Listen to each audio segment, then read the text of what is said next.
guys, what's up, and welcome back to a very, very, very, very long overdue podcast with myself and none other than the Jay Buston. Jay Buston. The one and only.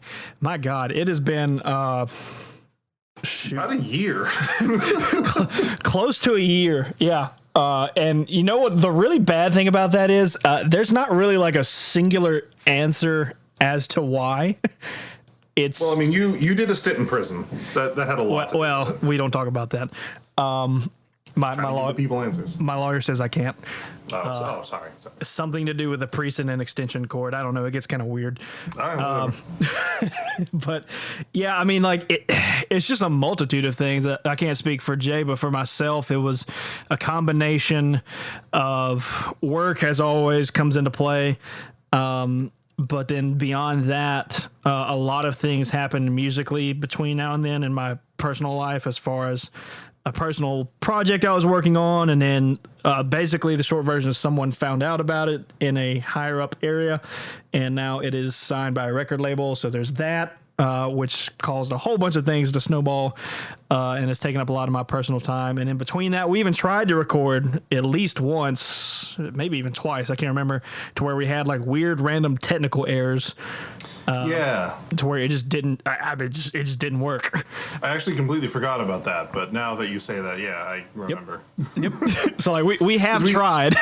We were about a year ago when we were kind of winding down season 2. We're like, dude, we're gonna do this big kickoff for season 3, and we're gonna talk about like the game of the year and all that stuff. Because I was super into Breath of the Wild, and you were wicked into Horizon Zero Dawn, and those were like the two forerunners of it, and Breath of the Wild 1, by the way. Right. And then like we ran out of time, and it was over a year ago. It was almost a year ago. We ran out of time, and my PC was just being an absolute garbage pile, and I've since replaced half the components in it, so it's fine now. But ironically, we both have new computers now.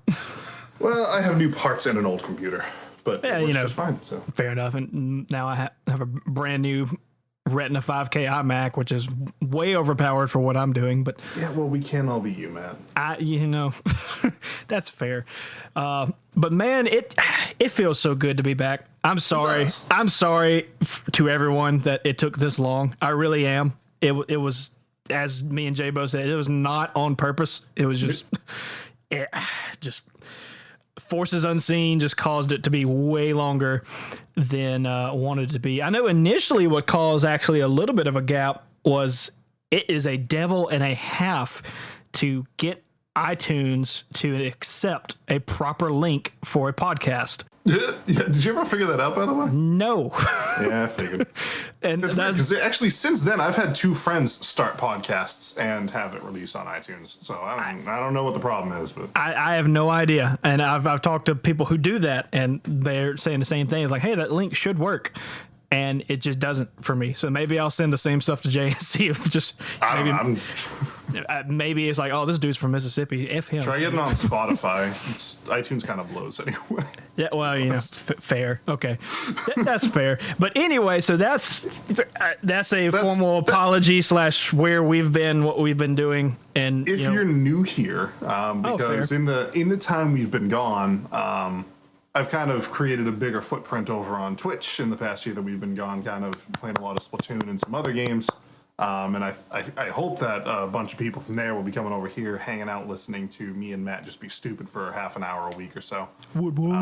So if you're new here, this is season 3 of Jay and Silent Matt's podcast. That is hardly accurate.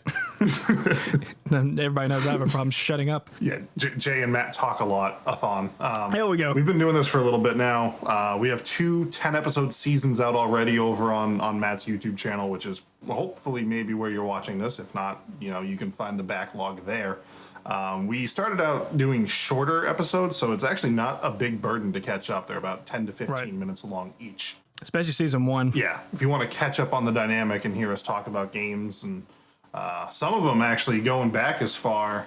One of the first episodes we did was years ago. We talked about Detroit Become Human, and that game only came out recently, so it's still pretty relevant. Which is crazy, because at the time, it was supposed to come out really close to that episode, or yeah, I think within they announced the year.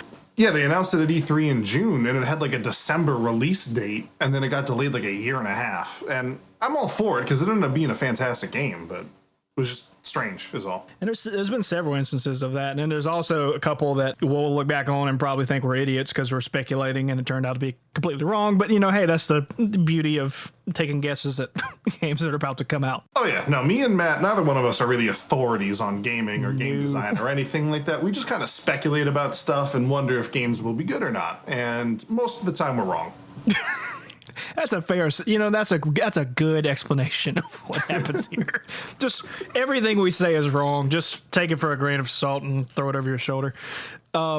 So just to kind of give a short synopsis, as I try to do every season, even though we don't ever really have just a 100% clear direction of where we want to go, because we kind of want to just keep it real and just kind of go where the mic takes us or where our stupid brains do.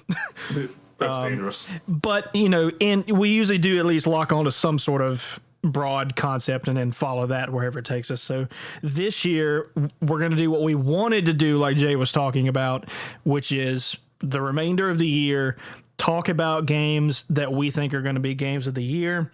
And then whenever it comes time for the actual voting process, to kind of really vamp it up around that point and talk a lot about what happened and maybe what got voted and how we think about what won and what didn't and all kinds of stuff like that. We may even throw some streams in there. I know we've kind of hinted at that. We're kind of going to have to work out and make sure. Yeah, we're currently working on a setup where we could have a good delay-free live stream of at least one, maybe 2 episodes during this season over on my Twitch channel. Right. And that'll that may or may not happen. Right now it's looking like it probably will, but stuff happens. So right. Wishful thinking. And for all those that are new that Jay was talking to earlier, I'm still going to work on trying to get this stuff on typical podcast outlets, whether it be iTunes or Spotify or whatever. I'm still trying. It's just for whatever reason, it is not wanting to latch on to the content we have here. I don't know. I really don't. Because, I'm not the, a technology genius or anything, but I'm not exactly ignorant of it either. So it's very odd that I can't get this to work. Well, to be fair, like the most technological sound person from Mississippi is probably miles behind the rest of the country. Thanks.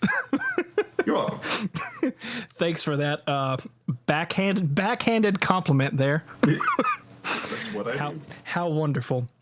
For anyone else that's new, I guess on top of that, I am from Mississippi, which I'm from Boston. Yep. So you'll probably hear accents from both of us. If Jay at all says the word Uncharted, it'll come out hard. Well, there isn't really any news around the Uncharted series these days. There you go. I laugh every time I hear that episode because I was like, good gosh, it came out so hard there. I don't know what it is because like my Boston accent doesn't come out to play every time the letter R shows up, and I really have to force myself hard. I just said force instead of foss. But like, for some reason, Uncharted, it just flows, man. I don't know what it is. I love it. I think it's hilarious. It's probably the same way. I'm sure. Yeah, I'm not as bad as John, which is another friend of ours. Like he has way more of a Southern accent than I do. But yeah, I'm sure there are things that I say that Jay just gets just as much of a kick out of. That's true. For us, it's probably more of our ridiculous sayings that we have. Whether it be slang or metaphors that are just the dumb things that like I think are really normal to me. You're like, what the heck is he talking about? Right, and vice versa. Yeah. But anyway, so going forward with the theme of what we want to talk about this year, specifically the game of the year, I figure we kind of start out with something that's very recent, and specifically Jay's been playing a lot of over on his Twitch channel, and that would be Spider-Man. The new game that came out for Marvel's Spider-Man for the PS4. The fastest selling PS4 game of all time. Is it? Yes. I did not know that. Mm-hmm. You know what? Rightfully so. It's a fantastic game. I can't remember the exact number, but it hit some sort of number faster than any PS4 game ever has. It's not to say that it's completely outsold all of them, but the number the number that it hit was fast, which probably means it will outsell it before its end. But it had reached that certain milestone faster than any other video game. Correct. But without going into too many questions out the gate, let's just go ahead and take a broad step and say, overall, I know you haven't finished the game yet, but I'm very close. But, well, okay, well, with that being said, then, what are your overall interpretations of the game as a whole, as it stands right now, having not completely finished it, but being right on the cusp of it? You know what? The game feels good to play, which is just something you don't get every day with a lot of modern games. Like, you know, even with your, let's talk about some of the bigger games that are out right now, like PlayerUnknown's Battlegrounds, less so. Maybe Fortnite is a big one. Like, those games are fun to play, but like sometimes you die and it feels garbage or something like that. But like, now granted, that's an online battle royale game, which is very different. But like Spider-Man, like everything about playing that video game feels very satisfying. The web slinging is just like, you feel like you have full control over your character like 99% of the times. Every now and again when I'm trying to land on something specific, I'll, you know, struggle with that. But everything else is, it's really intuitive. You're pretty much an expert at it right out the gate. The combat is tight and simple, but it can also get really complex depending on how you want to do it. And hitting enemies just has that. There's like when the visuals line up with the sound design, and hitting something looks and feels and sounds good. Like it's just perfect. I don't know how to describe it. And you don't get that with every game, but with this one, they definitely nail it. Like it's really fun to play. I definitely have some gripes with it. The music is boring as all get out, which is kind of a shame. Like at the beginning of the game, like when you're first playing it, you first jump out the window as Spider-Man and you're swinging through the city. There's this rock song playing and you're like, yo, this is awesome. And then that lasts for 2 minutes and then the rest of the game is just like generic orchestra sound number 7. That's a little boring. The game holds your hand a little longer than I want it to in the beginning. It's like, I want to go over here and do this thing. And it's like, no, I have to tell you that you want to go over there and do that thing first. And that kind of rubbed me the wrong way a little bit too. But for the most part, this game is fantastic. I think it is a strong contender for Game of the Year. I don't know if it necessarily has my vote, but I'd be very surprised if it didn't at least show up on the ballot. Now, a couple questions for you, just because I've been able to play it, but I do not yet own it, unfortunately, with... as I was talking, how busy you've been. Yeah, as I was talking earlier, with the music thing is kind of taken over my gaming life this year, which I'm not too happy about. But it is what it is. What it is. Yeah. But there's two things that I would take away that I want to ask you, since you've played it a little more than I have. That one thing I've been told and kind of sort of felt for myself as I was only get to play it a little bit was that sometimes, especially early on, the game is. Especially the gameplay, I guess, the combat system is so fast that it takes a good bit of getting used to adapt, because it's just stupid quick. And how fast you can get across the room and often overshoot what you were trying to do. Yeah. No, I've definitely overshot my target on more than one occasion. That's fair to say. Is that something that rounds out later? Or is that something that still happens from time to time? I don't know that I necessarily have that criticism in combat. I mean, combat basically comes down to mash X to attack, and whenever you see Spider-Man's head kind of glow with his spider sense, you hit circle. And other than that, like, that's basically it. And it evolves as time goes on. There are certain enemies you have to fight certain ways, and you get a bunch of gadgets and whatever. And I think that they introduced that at a really good pace. Like, it's not, like, overwhelming, nor is it like, all right, this is getting boring. Which, all that being said, if you've played any of the Arkham games, then it won't take long for you to pick up on the combat for this one. That's true. I had played through Arkham Asylum before playing this, and it's very similar. It's a lot of people are making that analogy, and I think it's justified. It's not a carbon copy, but there are a ton of similarities to where it doesn't feel just like this complete unknown system that you're having to learn from scratch. If someone had not played the Arkham games, then I don't even know how this would... Yeah, it just might be a new experience for you, which is fine. I still don't think it's that. I think it's a very beautiful and simplistic system that can also turn into something complex, but it's not hard to get the basics. Yeah. I mean, another thing about this game is that it can get a little like... I don't know what I want from this game sometimes. There are definitely times where the game just feels like, all right, go to place, beat up these bad guys, go to place, beat up these bad guys, go to place, beat up these bad guys, go to place, beat up these bad guys. And that's like all you're doing for like hours on end. Like even in the story modes, like, yeah, there's a story unfolding, but it's like, cool, now I know why I'm beating up these bad guys, but all I'm doing is beating up these bad guys. And so, like, that gets a little repetitive, but then all of a sudden you're doing these sequences where you're playing as either Miles Morales or Mary Jane Watson, and I'm just like, what is this? Like, put me back in the Spider-Man suit so I can go to the place and beat up the bad guys. Yep.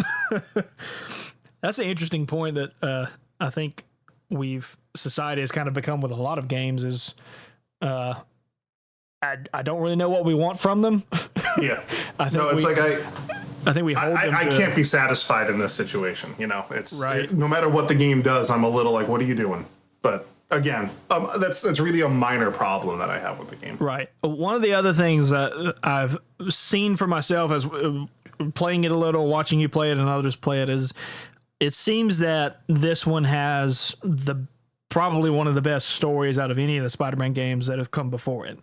I really do enjoy the story of this one. I got to admit, I haven't really played that many Spider-Man games. I know that everyone loves talking about the Spider-Man 2 for the PlayStation 2. I actually never played that. I played Spider-Man 1 for the GameCube, but and that one was okay. You know, Bruce Campbell's in it, and that's a huge point winner for me. But that's because he's big friends with Steve Raimi, the guy who directed the movies. So, you know, there's no Bruce Campbell in this one that I know of. I haven't gotten that far yet. There are a couple other cameos though, which are notable.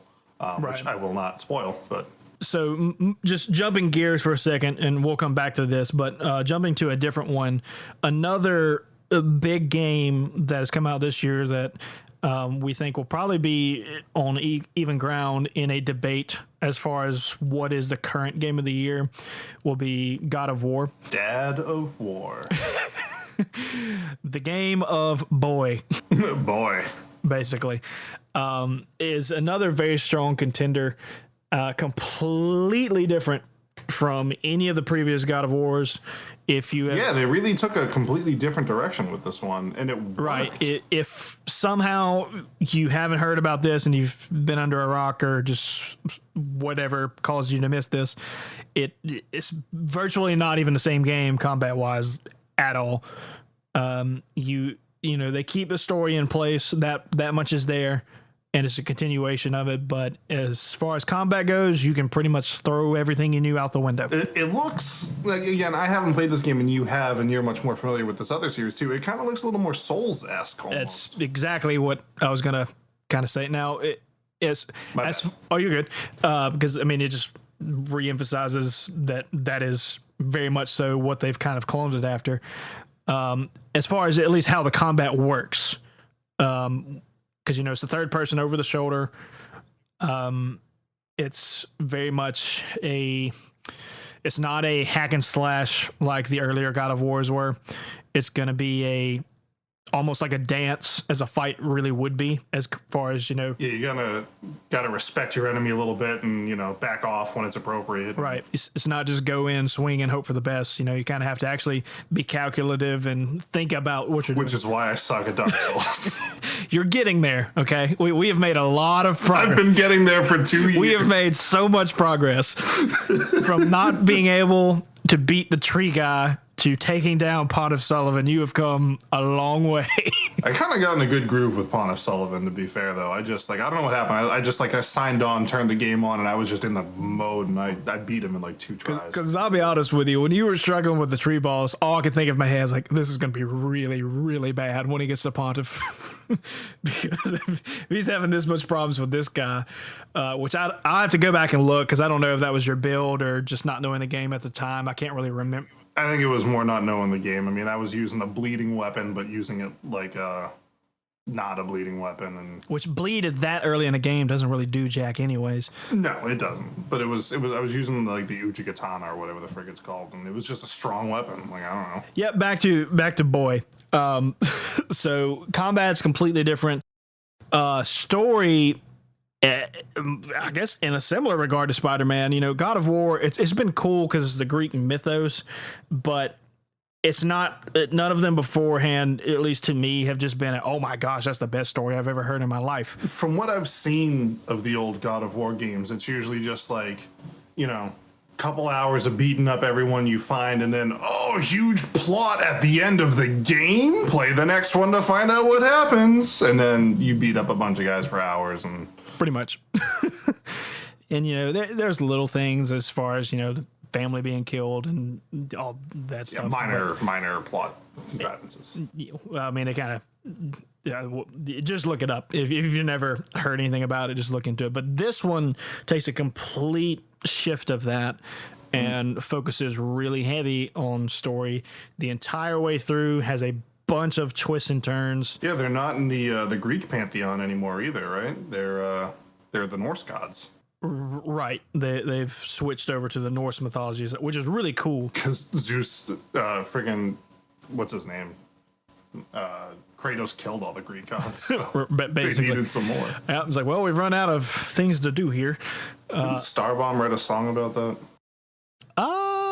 Maybe. I think they did. I don't know. It's been a while. I'm not sure about that. I'll look into that one. But so they have this amazing story, complete new combat, which is very smooth, much like Jay was talking about with Spider-Man. It feels fairly natural and easy to latch onto. Because, that's the thing I think most people would say about Dark Souls, even though it's very difficult in its own right, to understand how the controls work is not that bad. You figure it out pretty quick. It's different from other ones. How to use those controls. Yeah, it's understanding when to do it and how to do it's a whole nother ballgame. But just making yourself do it, that's nothing. And they have a huge plot twist in multiple places, especially on the end. But with it being still a recent game, I'm not going to talk about any of that because I don't want to. Yeah, I haven't gotten that far either. Yeah, so. I don't want to spoil anything for it. So, and they do it in a fashion to where they're very heavily hinting that they're going to make another one in this style. Good. I would say. I'm glad to hear that. If not, it's a very strong, okay, what the heck, and then just left it hanging. But I'm pretty confident they'd probably make it, at very minimum, they're going to make a really heavy DLC, one or the other. One of the things that Santa Monica Studios did, the studio behind this game, that I really respect the heck out of, is when the game came out and people beat it, they were like, hey, how come there's no New Game Plus mode? And Santa Monica Studios was like, well, there just isn't. And people were like, well, could we have one? And they were like, yeah, all right. So they had no plans of it, and they just kind of from scratch built up the whatever code you need to release New Game Plus and released it. They listened to what their consumers wanted and they built it for them. That I have a ton of respect for that. Right, which is a good thing to do. Now, why they didn't include that in the first place, I'm not really certain, but yeah, that's a weird move. But not having played it, it might be difficult to answer this. But for you right now, and if we just want to date this, we are in the first day of October. It is October 1st. Right now is the recording of today. Sorry. Very nice. Will not be apple cider, dude. Happy fall. Will not be edited out. Good. So as it stands right now, October 1st, God of War, Spider-Man. But just between those two, what is your vote for Game of the Year? That's rough because I've only played one. I haven't played a second of God of War rather. I've played a lot of Spider-Man, haven't beaten it. I've played a ton of God of War. From what I've seen, I think I like God of War more on this one, which is weird to me. I don't know, that was almost unexpected for me to say just now, but I think. Now, granted, I haven't played it yet, and I do want to play it, hopefully, before we have a more serious conversation about Game of the Year here in the coming weeks or months or whatever. But I think right now, as it stands, with me being pretty uneducated on God of War, I'm actually going to go with God of War. Okay. So for me, I guess I have two answers. God of War and Spider-Man. Basically, but I have different reasons. Sure. I was going to say, for me personally, I think I would go with God of War, just for I think the story, as good as Spider-Man is, I think the story of God of War is more enthralling. I'd agree. And just based off what I've seen. Right. And it just ties in better and has more impact to me. Not that Spider-Man doesn't, but just in a comparison side by side between the two, I think it would.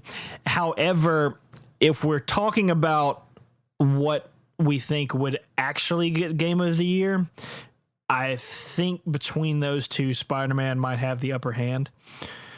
Just because. Why is that? Well, just because of the staple of Spider-Man. You think just because of the lineage and the legacy that is the webhead, he's just going to come out on top? Exactly. And if we wanted to make a reference as to what happened last year, I think that spoke very true with Zelda getting as many awards as it did. Not to say that it wasn't a great game, because it was. Right. But there's a lot of awards it got that, if I'm being honest, it should not have gotten over some of the other games. And I'm not necessarily talking about the Game of the Year. We're talking about all those individual. Yeah, it won 16 awards last year or something like that. It won a bunch, and there were several that I remember looking back on and thinking that doesn't make sense. Because it was it may have been, a lot of that crap can get political because some of them were indie games that definitely should have won, but didn't. I know one of them, I can't remember the name of it, is it has hell in the name. It was some sort of just beautiful graphic game that lost to Zelda on something, and I just did not for the life of me understand why. I was like, this makes no sense. And I have no, attachments to either of these games because I haven't played either, but right. I would never in a million years say that the Zelda beat this game on this. But because of what it was, and when people vote, a lot of times they vote with their heart as opposed to what it actually is. So I think in some of those different categories that kind of bumped up that one a little bit. Yeah, again, I'm trying my darndest to word this carefully because I'm not trying to take away from what it was, because it's foolish to say that Zelda wasn't a fantastic game, because no, it definitely deserves all the praise it got. Right. Clearly it was. But and just to kind of clarify, we're talking about I forget, it used to be called Spike TV's Game of the Year award ceremony or whatever the frick. Now it's just some dude and some other people from the industry's opinion. It's not the be all end all. It's just right. Because Breath of the Wild beat out Horizon Zero Dawn and every other game that came out last year, in these people's minds, doesn't diminish the impact of anything else. It's right. Some of them are crowd voted, but the big ones aren't. They're voted on by a panel of industry professionals, but. Right. But all that being said, I'd say all those points to say that in a similar mindset, I think that is why Spider-Man, in my mind, might have a slight bump over God of War. Maybe. If that makes sense. Now, again, I'm with you. I would vote God of War. But I don't know if it's going to have the staple to overpower Spider-Man. You know what's interesting? And I know that we've already talked about this on a couple other episodes, and one of them we went into huge detail on. Both of these games, PS4 exclusives. Shocker.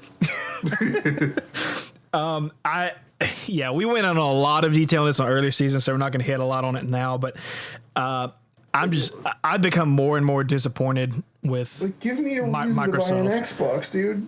There's not one. They haven't had an exclusive game since 2015. There's zero reason to get an Xbox One other than playing with friends that only have that. That exactly. Is it. That is the only reason. Aside from that, get a PC. It's a strong console. It has, I think it has the best graphical output of any console. You're talking about the Xbox One X? Yeah, the Xbox One X I think has a better graphical output than the PS4 Pro, and they both blow the Switch far out of the water. Not to diminish the Switch, but it's just right. It can't keep up. But it doesn't matter if there's nothing to play on it. Right. Well, and more importantly, to talk a little bit about that, I think the One X and the 4 Pro are borderline irrelevant because not enough games have caught up to where those are. There's a few, but you're not going to have an enormous catalog of, I can get this and just get this crazy true 4K gameplay. You're going to be getting very crisp picture because even turning 1080p into a 4K format is still going to give it a bump. Yeah, you're going to have that HDR and all that jazz. Right. But it's going to look beautiful. Right, but there's very few true 4K things out there because that's a ton of processing. Yeah, a but ton. I don't exactly think you're going to be sitting there playing some of these games like Spider-Man. Let's just hit on that real quick. I'm playing it on a vanilla PS4, like the old school, like launch title one. Right. And it's absolutely gorgeous. It's buttery smooth. There's no slowdown. The city, you can see the entire city from one end to the other. Like, I'm not sitting here wondering to myself, man, I wish this was prettier. And we talked about that. Gorgeous. We talked about that in another episode of, good graphics does not equal good game. It's true. That's absolutely true. Minecraft is a very good testament of that. That was a very well done thing, and it's literally 8-bit. Yeah. I mean, it's pretty in its own right, and we talked about specifically Minecraft 4K whenever that and just the lunacy of that, but that's a whole nother story. But anyway, so it's good to be back. Great to be back. Gonna kind of use that as a stopping point of just this episode. Man, I just said it, but it just feels good to be back. It really does. I didn't really have this planned, but it feels weird to not have a question of the day.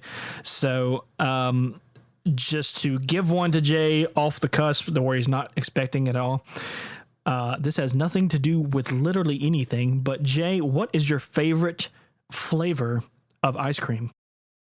Ooh, my favorite. So if someone was like, you can have any ice cream you want put in front of you right now, Ben and Jerry's chocolate fudge brownie. That's a good answer. I like that question better. If you could have any form of ice cream put in front of you right now, my answer would be, I don't know if this is a Southern place or no, I don't really know. There's a place called Bops, which carries what they call frozen custard, which is just it's a really freaking thick Frosty is basically what it is. Like you have to eat it with a spoon. There's no using a straw on this. And I would get a chocolate concrete with cookie dough. That sounds pretty good. It's just simple. It's just chocolate and cookie dough. There's no more needed. But that's my jam. And we live like maybe 3 minutes from one of those. So we get it pretty regularly. Yeah. Realistically, I don't eat ice cream a whole lot because I got spoiled on frozen yogurt back when my brother used to run a froyo shop. And now nice. Ice cream, like eating it, it's very heavy, and I can only do it on occasion. We have a frozen yogurt. It's called 32 Degrees, not too far away from here as well. So we kind of mix and match, just depending on how we're feeling at the day. But question takes it over to y'all in the comments. Thank y'all for being here. Let us know what your favorite ice cream is, just for reasons. I know that has nothing to do with gaming, and we'll try to pinpoint questions of the day that actually have a little more relevance later. But we're back. It's been a year. It's been a year. Why the frick not? Let's talk about ice cream. Put your safety belts on, ladies and gentlemen, because this is going to be a wild ride this season. We have no idea what we're doing. None, and we never do, and we never will. So that is our promise to you. We have no idea what we're doing. And we will see y'all next week.